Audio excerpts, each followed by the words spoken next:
4 April 1963, Point Henry, Geelong, Victoria. First metal flows from a new American-owned aluminium smelter on the eastern shore of Corio Bay. The plant existed because Japan's Pacific advance in 1942 had cut Australia off from aluminium imports.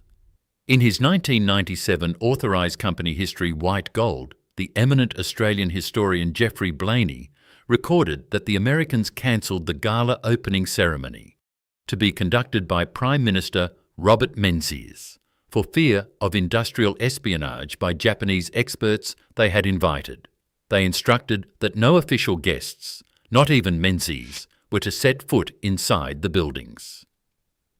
51 years later, on Monday, 17th of February 2014, Alcoa Inc. Chairman and CEO Klaus Kleinfeld announced the closure from Pittsburgh, Pennsylvania.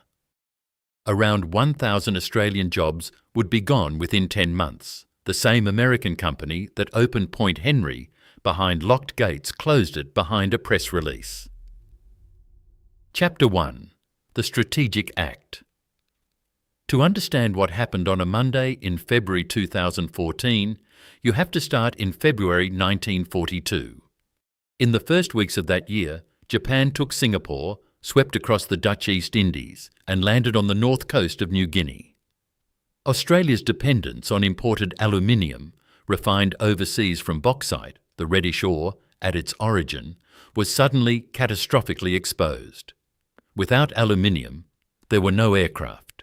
Without aircraft, there was no air force. The Curtin government understood that an Australia dependent on Pacific shipping lanes for its strategic metals was an Australia that could lose a war in a single bad month. The answer was the Aluminium Industry Act 1944. Federal Parliament voted to build a domestic aluminium industry from scratch behind tariff walls on Australian soil. The Australian Aluminium Production Commission, a Commonwealth Tasmanian joint venture, selected a site at Bell Bay on the Tamar estuary in northern Tasmania.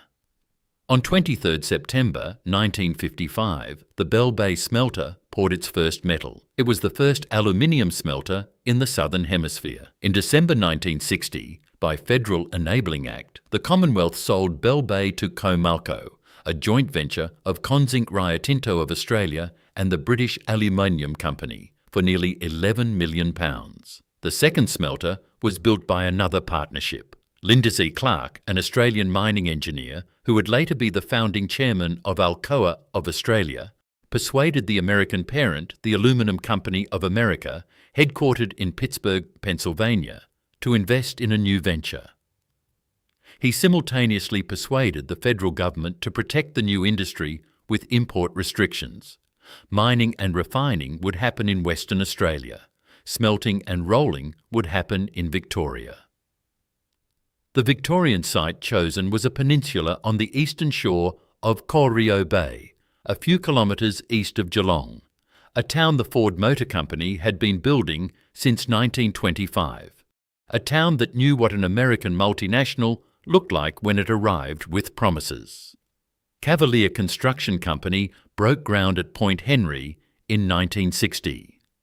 The Bolte government in Victoria passed the Mines Aluminium Agreement Act 1961, granting Alcoa a 50-year exclusive right to mine brown coal across some 7,350 hectares at Anglesea, an hour down the surf coast. Two industries, bauxite from the west, brown coal from the south, would meet at Point Henry. If you watched our Kernell video, you saw the same playbook 8 years earlier. An Australian government building an industrial cornerstone in collaboration with an American multinational, with an Australian premier present to cut the ribbon. Point Henry was supposed to be that too. It wasn't. Chapter 2. The Monopoly DNA.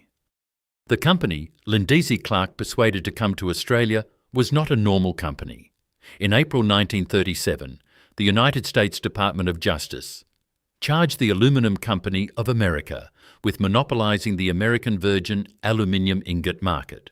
The trial ran 362 days. The trial judge, Francis Caffey, dismissed the case in 1941. The government appealed to the Supreme Court, but so many justices had to recuse themselves for prior involvement with Alcoa or the Malin family that controlled it, that the court could not muster a quorum. Congress passed special legislation routing the appeal to the Second Circuit Court of Appeals. On 12 March 1945, with the Second World War still being fought in the Pacific, Judge Learned Hand, joined by Augustus N. Hand and Thomas Swan, delivered the opinion in United States v. Aluminium Company of America, reported at 148, Federal Reporter, 2nd Series, page 416. Through the 1930s, Alcoa had controlled over 90% of America's virgin aluminium ingot market. Hand's opinion redefined the boundaries of the relevant market, expanded the category of impermissible dominant firm conduct, and established the extraterritorial reach of American antitrust law on Alcoa's role in an international cartel. The opinion is one of the foundation texts of modern competition law. By 1947, Alcoa's market share had fallen to roughly 50%. In the same years Alcoa was being broken open in an American court, Alcoa Aluminium was rolling off production lines into Boeing B-29 Superfortresses, North American P-51 Mustangs, and Douglas C-47 Skytrains. The American war machine was, in metal terms, an Alcoa product. The company, headquartered in Pittsburgh, controlled by the Mellon family, holding a monopoly so absolute that a federal court had to break it open. This was the company Lindsay Clark wanted to bring to Geelong. If you watched our Dick Smith video, you saw the same wartime industrial logic on the electronics side, AWA, the wireless monopoly, the strategic metals ecosystem built up around the Pacific War. The same era, same logic, the same lesson. When a country decides it cannot afford to be without an industry, it builds that industry behind tariff walls, in partnership with whichever multinational has the technology. And then, 50 years later, when the tariff walls come down, the multinational decides whether the country gets to keep the industry. Point Henry would be the test case for aluminium. Chapter 3. The Cancelled Opening. Construction at Point Henry was finished in early 1963. The modernist photographer Wolfgang Sievers, a German-born refugee who had fled the Nazis and built a career documenting Australian heavy industry, was sent to photograph the new plant in its first year of operation. His Point Henry images, now held in the National Library of Australia, are among the strongest visual records of post-war Australian industrial confidence. The historian Helen Ennis would later observe that Sievers' images of the plant express no doubts about the future. Inside the frame, clean lines, polished surfaces, an Australia building heavy metal for itself, on its own coast, with American engineering and Victorian brown coal. Outside the frame, the country was led by Prime Minister Robert Menzies. The Victorian premiership was held by Henry Bolte, and a gala opening ceremony was being prepared. It was cancelled. In white gold, Allen and Unwin, 1997, The Authorised History of Alcoa of Australia, written by Geoffrey Blainey, Companion of the Order of Australia, who held the Ernest Scott Chair of History at the University of Melbourne from 1977 to 1988. Blaze recorded that the Americans cancelled the gala opening, which was to have been conducted by Prime Minister Robert Menzies, for fear of industrial espionage by Japanese experts who had been invited. They instructed that no official guests, not even Menzies, were to set foot inside the buildings. Read that one more time. The smelter that Australia had built because Japan had threatened the Pacific in 1942 was opened in 1963 in secret from Japan. The Australian Prime Minister, in whose country the plant stood, on whose authority the tariff walls had been erected, was barred from the buildings he had been invited to open. Bell Bay had been built with public money. The Mines Act of 1961 had granted Alcoa 50 years of brown coal rights on Anglesea farmland. and the company barred the elected leader of the country from setting foot inside the plant his government had built around it. A note on sourcing. We have not independently verified the Blainey passage from a primary archive. We cite it through Blainey's authorised company history as quoted in Michael Green's 2014 feature, A Death in the Family. The passage is uncontested and consistent with the broader documentary record, but the absence of any opening plaque, any ribbon-cutting ceremony, any commemorative artefact from the 1963 launch, those absences are themselves the strongest corroboration. Wunderlich opened its Redfern terracotta factory in 1879 publicly. Colonel opened with a Premier's plaque in 1956. Point Henry opened with a press release and a locked gate. The story of what came after starts from that locked gate. Chapter 4. The Alcoans. Inside the locked gates, a workforce assembled. They called themselves Alcoans. It was a real word in Geelong. Children of Alcoans grew up to be Alcoans. The average length of service at Point Henry was 18 years. In a country that had spent the second half of the 20th century watching its own industrial workforce churn through redundancies and restructures, an 18-year average was a kind of social fact. It meant apprenticeships finished and mortgages paid off in the same job. It meant the same shift partners across 2 decades. It meant Geelong premierships watched from the same canteen. Warren Sharp came to Point Henry and stayed 24 years. He worked his way up to smelter manager and held that job for the final 3 years of the plant's life. Darryl Linke arrived in January 1979, a young graduate electronic engineer, and rose to manage the electrode division. "We've pushed our technology as hard as we can," Linke would later tell a Geelong reporter. "We've always had good people here. We find a way of doing things." Damien Young joined in the year 2000, married Bethany, fathered 2 boys named Ryder and Miller, and thought, as Alcoans thought, that he had a job for life. In a different chapter of this story, when that turned out not to be true, Damien and Bethany opened a Geelong retail shop named Ryder Loves Miller after their sons. The Alcoans were also occasionally militant. On VFL Grand Final Day in 1973, the kind of Saturday in September on which large parts of Victoria simply stop, Point Henry workers went out on strike. It became local folklore, the grand final strike of 73, the ultimate provocation. If you watched our Colonel video, you saw an oil refinery on the Sutherland Shire, where one family put 140 years of work into the same plant. Point Henry was different, an 18-year average industrial culture rather than a multi-generational one, but the texture was the same. A town in which the children of workers grew up to work the same gates, on the same shifts, in the same canteens, beside the same shift partners. We can't verify a named multi-generational Point Henry family from the open record, but the 18-year average across roughly 1,000 employees is the underlying fact. Geelong made aluminium for 51 years. The men and women who made it called themselves Alcoas, and they meant it. Chapter 5. The Smelter That Was Never Rebuilt. Here is the engineering truth at the centre of this story. Point Henry was built in 1963 for the technology of 1963. 51 years later, in 2014, it was still fundamentally running the technology of 1963. The potlines were Soderberg design, a generation behind the more efficient pre-bake potlines that competing smelters had adopted by the 1990s. Capacity was around 190,000 tonnes a year. Alcoa's closure release cited that figure. An operating measure of 185,000 tonnes per year is also widely reported. Either way, it was a fraction of the scale of the modern global aluminium industry.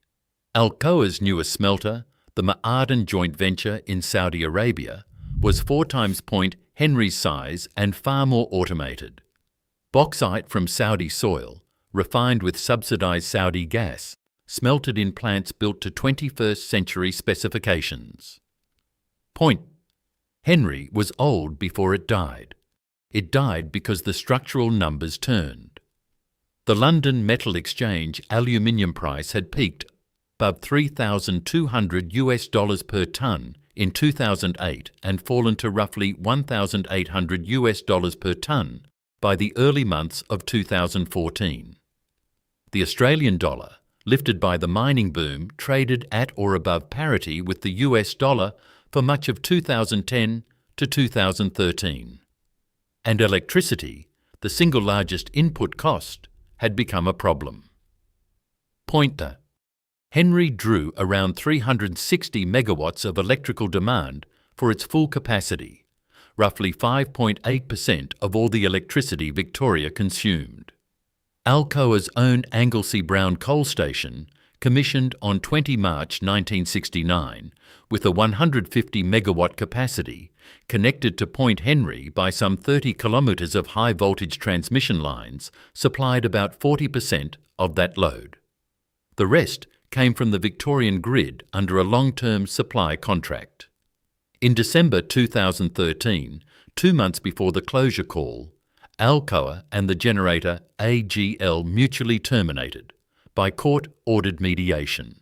A Loy Yang A power supply contract that had been signed in 2010 and that ran on paper until 2036. The contract that was supposed to keep the smelter going for another 23 years had been unwound by both sides at once. If you watched our Kernel video, you saw the same engineering pattern. A foreign owner, under-invested for decades, ran the plant on legacy technology and then wrote a press release when the structural numbers turned. If you watched our Holden video, you saw it again, General Motors running an Australian car manufacturing operation on tooling that hadn't been seriously modernised in a generation, then announcing closure in December 2013. 3 Australian industrial cornerstones, 3 foreign parents, 3 decisions not to rebuild. The Pacific War reasoning of 1942 had built a national industry. The corporate accounting of 2013 took it apart. Chapter 6. Klaus Kleinfeld and the Pittsburgh Board. The man who signed the press release was not Australian. He was not even American. Klaus Kleinfeld served as Chief Executive Officer of Alcoa Incorporated from May 2008 to October 2016, and as Chairman of the Board from April 2010. He was German, born in Bremen in 1957. Before Alcoa, he had been President and Chief Executive Officer of Siemens AG, the giant German industrial conglomerate, departing in 2007 in the wake of a corporate bribery scandal that did not personally implicate him but unsettled the Siemens board. He joined Alcoa as President and Chief Operating Officer in October 2007, became Chief Executive the following May, and ran the company until it split into Alcoa Corporation and Arconic in November 2016. Publicly reported figures put his annual compensation at the time of the Point Henry decision at more than $12 million United States dollars. $12 million a year for a man about to close a Geelong town. In Pittsburgh, where Alcoa was headquartered, Kleinfeld presided over a global portfolio that included refineries in Brazil, Suriname, Spain, the United States, the Australian Pinjarra Waggarup Kwinana network, and smelters from Iceland to Saudi Arabia. Point Henry was a single old plant inside that portfolio. The decision was made in Pittsburgh. It was implemented in Geelong. The structural reason Pittsburgh could make the decision unilaterally is worth understanding. The Australian operation was held inside Alcoa World Alumina and Chemicals, the AWAC joint venture, with Alcoa Corporation holding 60%, and Alumina Limited, an ASX-listed Australian company, holding 40%. Alumina Limited was not a passive investor on paper. Its chairman in 2014 was John Pitsey. Its chief executive, appointed on 1 January 2014, 6 weeks before the closure call, was Peter Wasow, who had taken the job from the retiring John Bevan. What Aluminium Limited was in practice was a silent 40%. There was no public Australian shareholder opposition to the Point Henry closure, no board statement against, no Australian Securities Exchange announcement disputing the call. In the half-year results released by Alumina that September, Wasow described the financial impact in measured corporate prose. Alumina Limited's net loss occurred due to significant charges incurred during the half, including costs associated with the closure of the Point Henry smelter. Excluding these charges, the company would have reported a net profit of $28.6 million. Alumina's share of the closure cost was around 51 million Australian dollars, a net after-tax loss of 50 million. 10 years later, on 1st of August 2024, Alcoa Corporation absorbed Alumina Limited outright. The 40% Australian partner ceased to exist as a separate ASX entity. The structure that had let Pittsburgh decide alone in 2014, a 60-40 joint venture with a silent Australian minority, was tidied up into a 100% American holding. If you watched our Cornell video, you saw Caltex with a 50% American shareholder, Chevron. If you watched our Cotte's video, you saw the Cotte family sign the General Foods deal in 1966, a willing Australian seller for cash. Alumina Limited got neither cash nor a fight. It absorbed the loss in silence, kept trading as a shell, and was dissolved into Alcoa in August 2024. Point Henry was the worst of both, a structurally Australian name partner that signed off silently every time until it was bought out entirely. The decisions had always been Pittsburgh's. The legal architecture caught up in 2024. Chapter 7. Monday, 17 of February 2014. Monday, 17 of February 2014. Pittsburgh. The press release goes out. Geelong's front pages would carry it on Tuesday morning. Alcoa Incorporated announced that it would permanently close the Point Henry aluminium smelter, ceasing production by August 2014, and would shut both Australian rolling mills, the one adjacent to Point Henry and the second at Yennora in Western Sydney, by the end of the year. The decision would remove around 190,000 tonnes of smelting capacity and around 200,000 tonnes of rolled products capacity from the global Alcoa system. 1,000 Australian jobs would be lost, about 980 direct across the smelter and the 2 rolling mills, plus contractors and suppliers. Klaus Kleinfeld from Pittsburgh. We recognise how deeply this decision impacts employees at the affected facilities and are committed to supporting them through this transition. And the harder sentence, despite the hard work of the local teams, these assets are no longer competitive and are not financially sustainable today or into the future. Then Kransberg in Geelong, Alan Kransberg, Managing Director of Alcoa of Australia. These are hard decisions to make. We understand how difficult this is for our employees and their families, our contractors, suppliers and community partners.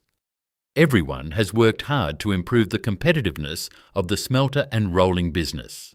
They are part of a proud history of Alcoa in Australia over the last 50 years, and part of the significant contributions we have made to the Australian economy and local communities. Read that one more time.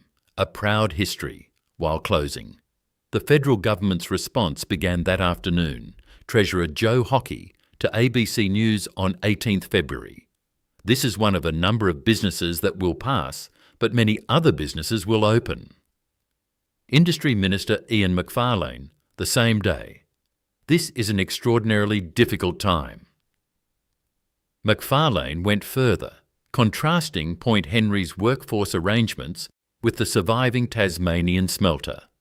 This smelter has continued with a workplace arrangement which is now out of step with other aluminium smelters in Australia, specifically Bell Bay, where the workers have opted for job security and productivity. On a possible federal rescue package, just throwing money at a problem doesn't solve the situation. There would be no rescue. Opposition leader Bill Shorten called the closure an industrial asteroid hitting Geelong. Victorian Premier Denny Napthine. Sad news for the workers, but it's also sad news for Geelong. We were unable to verify Point Henry-specific quotes from Prime Minister Tony Abbott, the Geelong seat Labor MP Richard Marles, or the Currangamite Liberal MP Sarah Henderson in the days following the announcement. The carbon tax rhetoric the Abbott government deployed in 2014 was general, not Point Henry-specific. The union response was sharper. Ben Davis, Victorian Secretary of the Australian Workers' Union. An awful day for the workers. Their reward for all that blood, sweat and tears is to lose their jobs. It is a shameful announcement. Paul Howes, the AWU National Secretary, said the union had tried in vain to save nearly 1,000 jobs. And on the rolling mill floor, a man named Ray Gibson, 28 years on the line, told a reporter what the workforce was thinking. We're being thrown to the wolves. Geelong will end up a ghost town. If this was happening 20 years ago, the union would have been organising marches. Now nothing. 9 named voices on the record in 48 hours. 1 smelter. 1 press release. Chapter 8. The Carbon Tax Reveal. Within hours of the announcement, the Abbott government had a story. The carbon tax, the price on greenhouse gas emissions introduced by the Gillard Labor government in July 2012 and which the coalition was campaigning to repeal, was killing Australian industry. Point Henry was Exhibit A. There was only one problem with the story. Alcoa said it wasn't true. To the energy and climate publication Renew Economy, in the days after the closure, an Alcoa spokeswoman delivered the company's flat denial. The carbon tax was not a factor in the decision to close Point Henry smelter or the rolled products business. That sentence is on the record in the publication in the company's own words. The carbon tax did not kill Point Henry. Read that one more time. It gets worse for the government story. The Australian Financial Review, in analysis quoted by the World Socialist website on the 19th of February 2014, found that Alcoa had actually been profiting from the carbon tax to the tune of about 46 million Australian dollars a year, through what the review described as lucrative corporate compensation and tax exemptions. Mark Wakeham of Environment Victoria put it in starker terms. Alcoa, he said, had received free permits for 94.5% of the smelter's emissions, a compensation package worth $1.7 billion over 5 years. The federal government, in other words, espionage, was blaming a policy the company itself said had not caused the closure, and from which the company had been earning $46 million a year. How to close an Australian smelter and have your government blame the wrong thing. Step 1. Announce the closure on a Monday in Pittsburgh. Step 2. Let the federal government blame the carbon tax. Step 3. Collect $46 million a year from the carbon tax the government just blamed. Step 4. Keep free permits covering 94.5% of emissions, worth $1.7 billion over 5 years. Step 5. Move on to Iowa. Read that again. The real killers, by Alcoa's own admission, were the high Australian dollar. The collapse of the London Metal Exchange aluminium price from over $3,200 in 2008 to around $1,800 in 2014, and 50-year-old technology in a global industry now dominated by smelters 4 times the size of Point Henry.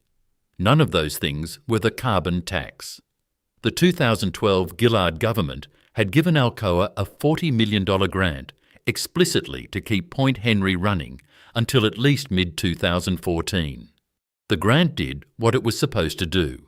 By January 2014, Alcoa told Canberra it was not seeking any further government assistance.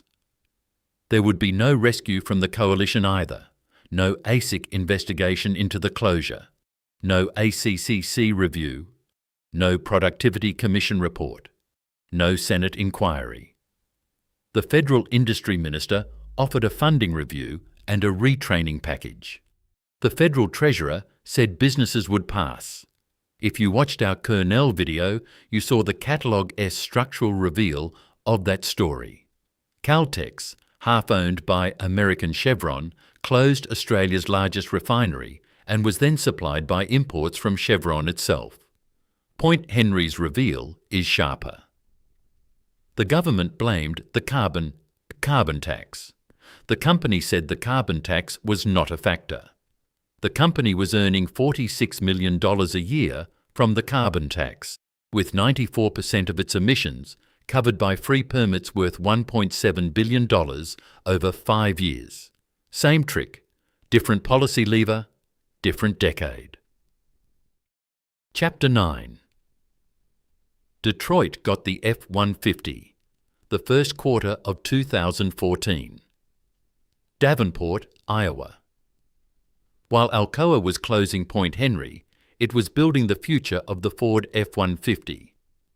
In its quarterly Securities and Exchange Commission Form 8K filing for the first quarter of 2014, Alcoa Incorporated reported that it had commissioned the $300 million expansion at its Davenport, Iowa facility to supply Ford Motor Company with high-strength automotive sheet made with a military-grade aluminium alloy for the new F-150.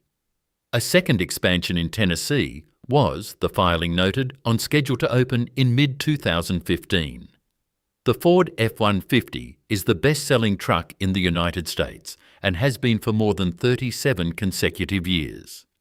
The 2015 model, for which Alcoa's Davenport plant was tooling up in February 2014, was the first all-aluminium body F-150 in the model's history.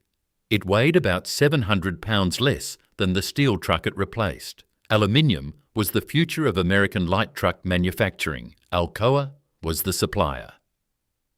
And the expansion was being commissioned in Iowa in the same weeks the Geelong plant was being shut down. The geography is worth saying out loud. Geelong, Victoria, the city. Henry Ford's company had been building since 1925 with its own Ford engine plant, its own Ford workforce, its own automotive heritage, was watching the American aluminium giant kill its smelter and ship the future of automotive aluminium to Davenport, Iowa. Same press cycle, same SEC fling. In Saudi Arabia, the Ma'aden smelter, 4 times Point Henry's size, was being commissioned to feed the same global aluminium market. Geelong was being subtracted from the American supply chain. Iowa was being added. Saudi Arabia was being added. If you watched our Holden video, you remember the timeline. On 11 December 2013, General Motors in Detroit announced Holden would end Australian manufacturing by 2017. 2 months and 6 days later, on 17 February 2014, Alcoa in Pittsburgh announced Point Henry would close that year. 2 American companies, 2 Geelong region industries, 2 press releases from 2 American Rust Belt cities, 10 weeks apart. The car industry and the aluminium industry that supplied the car industry killed inside the same Australian summer. The Bedford story we covered earlier this year was the British multinational version of the same pattern. Ford itself would announce a 2016 closure date for its Geelong engine plant. The American jobs went to Davenport. The Australian jobs went to redundancy. Chapter 10. Last coil, first coil. The end of Point. Henry came in 2 parts. Thursday, 31st July 2014, the operators begin shutting down the 368 smelting pots that had been running for 51 years. Warren Sharp, the smelter manager, stays on the floor until 7 o'clock that evening. He had told a reporter earlier that the February announcement had felt, when it came, like the death of someone with a terminal illness. The pots go cold. The last shipment of alumina is unloaded from the pier. The fires in the furnace are extinguished. The rolling mill kept running through the second half of the year. Friday, 19 December 2014. The last coil comes off the line. Two of the operators on the floor that day are Les O'Brien and Tim Simmons. In a company statement reproduced by Australian Manufacturing, Alcoa noted that O'Brien and Simmons had the honour of running both the first and last coil on the line. 2 men, 2 coils, 51 years between them. The first coil rolled in early 1963, before the cancelled opening Menzies was barred from. The last coil rolled in December 2014, in a building that would be demolished. Photographs from that day show Jan Smith with the final coil itself, a long flat ribbon of aluminium, the end of a 51-year run. Decommissioning began the following week and took 7 years.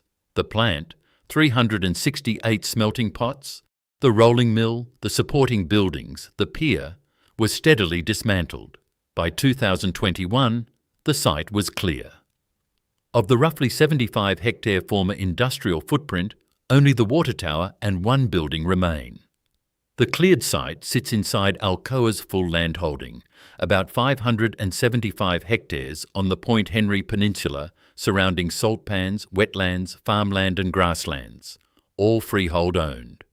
In September 2017, Alcoa published the Point Henry 575 Concept Master Plan, a 20 to 30-year residential and coastal development across the site, an estimated $3.5 billion of expenditure, 4,000 construction jobs, 1,000 ongoing. The plan went nowhere. In 2024, Alcoa launched a KPMG managed expression of interest, closing on 19 August 2024, seeking a development partner for around 515 hectares. No successful proponent was announced. By 2026, the land remained largely undeveloped. The pier, officially opened in 1966, once carrying bauxite in and aluminium out, stands empty. The Anglesea Power Station and Brown Coal Mine, the Mines Act of 1961 deal, the 40% supplier of Point Henry's electricity, closed on 31 August 2015, 45 years before the lease expired. Around 80 workers lost their jobs. The station was demolished in 2019. The mine pit is now being filled with water.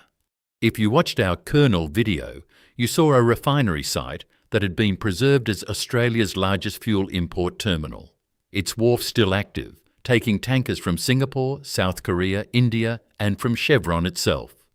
Point Henry has no such epilogue. Kernel's site became a foreign fuel gateway. Point Henry's site became a paddock with a water tower. Chapter 11. The Water Tower and the Pickup. 3 lessons. Lesson 1. Surrender over investment again. Point. Henry could have been rebuilt. Pittsburgh had the capital. The Ma'aden smelter in Saudi Arabia and the Davenport plant in Iowa were both being built in the same years Point Henry was being closed. The decision was not whether to invest in aluminium. The decision was whether to invest in Australian aluminium. Pittsburgh said no. Lesson 2. A 60-40 joint venture is a 100% American decision when the 40% will not fight. Alumina Limited absorbed its $51 million share of the closure loss in measured corporate prose, reported a net profit excluding charges, and continued operating as a silent ASX entity until 1 August 2024, when Alcoa Corporation bought it out entirely. The legal architecture caught up with the operational reality, a decade after the operational reality had killed Geelong. Lesson 3. The government will blame a policy. The villain will blame nothing, because the villain is already moving on. The Abbott government blamed the carbon tax. Alcoa denied the carbon tax was a factor and continued earning $46 million a year from it. The Davenport plant in Iowa came online for 2015 F-150. The Ma'aden smelter in Saudi Arabia came online. Pittsburgh's portfolio grew. Geelong's didn't. The pattern has not stopped. On 30 September 2025, Alcoa Corporation confirmed the permanent closure of its 60-year-old Kwinana alumina refinery in Western Australia. The curtailment had been announced in January 2024 by Matt Reid, Alcoa's COO. The Kwinana workforce, around 800 at the start of 2024, was down to roughly 50 by the third quarter of 2025. Reid: Alcoa operated the Kwinana refinery for a number of years in a challenging environment and made the difficult decision to permanently close the facility. Total restructuring. Cost: roughly $1.35 billion Australian dollars, including a $131 million US dollar cost increase flagged by CFO Molly Bierman. The Western Australian refinery and the Victorian smelter killed by the same Pittsburgh board 11 years apart. The Australian aluminium industry is now 4 operating smelters: Bell Bay in Tasmania, Boyne Island in Queensland and Tomago in New South Wales, all Rio Tinto operated, and Portland, managed by Alcoa. Portland lives on taxpayer life support. Per Renew Economy, in March 2021, Canberra committed $19.2 million a year for 4 years to Portland under the Reliability and Emergency Reserve Trader Scheme, the Victorian government matching it, almost $160 million in support. Alcoa's current CEO Bill Oplinger has framed the longer horizon plainly. We've got power contracts through 2035, and as we approach 2035, we will have to work through whether we can get sustainable, low-cost energy again at that point. Portland is on subsidy through 2035. Tomago may be next. Its electricity supply contract with AGL expires in December 2028. In late 2025, Tomago CEO Jérôme Dozol began consulting employees on the possibility of ceasing operations at the end of its current electricity supply contract. Dozol said, "We continue to engage with stakeholders on a viable pathway for Tomago. The federal response is the Future Made in Australia plan." On 20th of January 2025, Prime Minister Anthony Albanese stood at Tomago and announced a $2 billion green aluminium production credit to support smelters switching to renewable electricity before 2036. Albanese said, "We've got the resources, the workers and the know-how. The only thing we don't have is time to waste." Read that one more time. Kurri Kurri, closed by Norsk Hydro in 2012. Point Henry, closed by Alcoa in 2014. Holden Geelong, closed by General Motors in 2017. Kwinana, closed by Alcoa in 2025. Tomago, possibly closing at the end of 2028. 5 Australian industrial cornerstones, 4 foreign parents. 1 pattern. Drive along Geelong Port Arlington Road today and you will see a water tower standing alone over 575 hectares of cleared paddock. In Davenport, Iowa, the Alcoa rolling mill that supplies the Ford F-150 is operating at full capacity. The same American company that opened Point Henry behind locked gates 51 years later closed it behind a press release. If you live in Geelong, Newcastle, Portland or Gladstone, this is the video your grandchildren will need to understand why the factory closed. Tomago has until December 2028. Watch the next press release.